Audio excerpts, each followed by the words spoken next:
You're about to see what we call the interdimensional shift sequence. It's an amazing sequence because it shows something actually moving from one dimension into another. A UFO that appears to just suddenly come from nowhere, as if from another dimension. But now we have a little bit of an idea of what that actually means. You're going to see the curvature of the Earth down here, and you're going to see a lot of lightning flashes on the ground here. And then you're going to see a brightly glowing object kind of moving very slowly into frame here, and then it kind of just stops around here.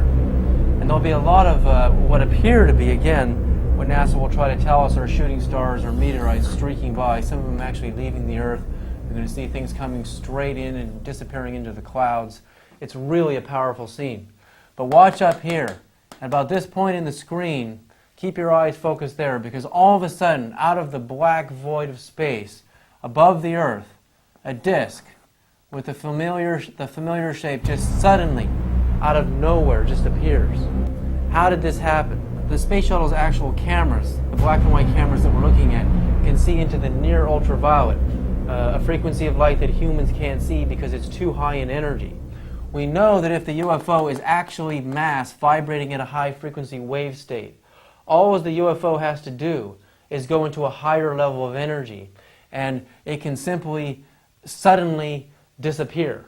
But in reverse, if the UFO were actually already in a higher frequency than the cameras could detect, somewhere up in the far ultraviolet or the X-ray or gamma ray spectrum, all it has to do is slow its energy down to that equal to the energy levels of the near ultraviolet or the visible light, and suddenly the UFO would appear.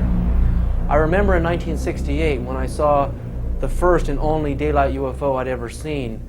For over half an hour I watched with hundreds of people in amazement in Berkeley, California in 1968, looking up into the sky, and we watched this disk, this incredibly visible metallic disk, just hover there, and all of a sudden blinking out and disappearing in a matter of a second.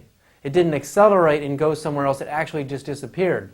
So essentially the UFO I saw in 1968 did the same thing, but in reverse of what you're seeing here.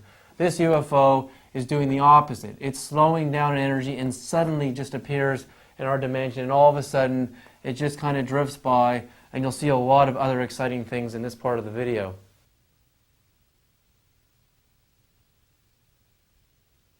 As the space shuttle is moving in a prograde orbit around the Earth at 18,000 miles per hour, seen moving from right to left, we can now see a large, disc-shaped, unidentified flying object accelerating from the lower right beyond the speed of the space shuttle. Now the object slows down and appears to be hovering, an illusion caused as it flies at the same speed as the shuttle, as if following it, an impossible feat for a natural object.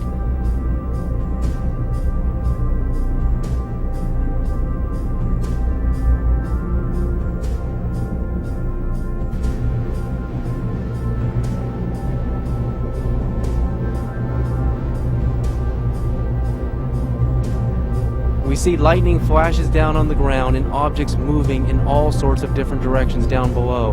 And now an object streaks by at amazing speed, far faster than the speed of any meteorite or shooting star or known manned spacecraft.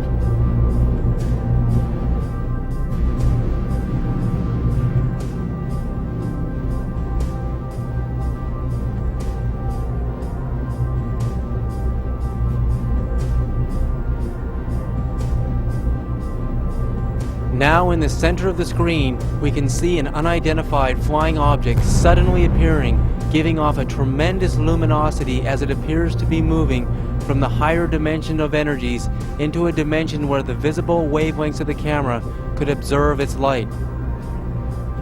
As we now understand the electromagnetic spectrum, and that the human eyes can only see the visible light spectrum, when an unidentified flying object moves from an energy dimension into our visibility, it is clearly changing frequency of its entire mass from a purely quantized energy state and lowering it to a level of energy where we can actually observe it. This demonstrates that the UFOs are capable of altering the frequency of their mass and their craft from solid mass into pure energy and light, and thus can attain the speed of light.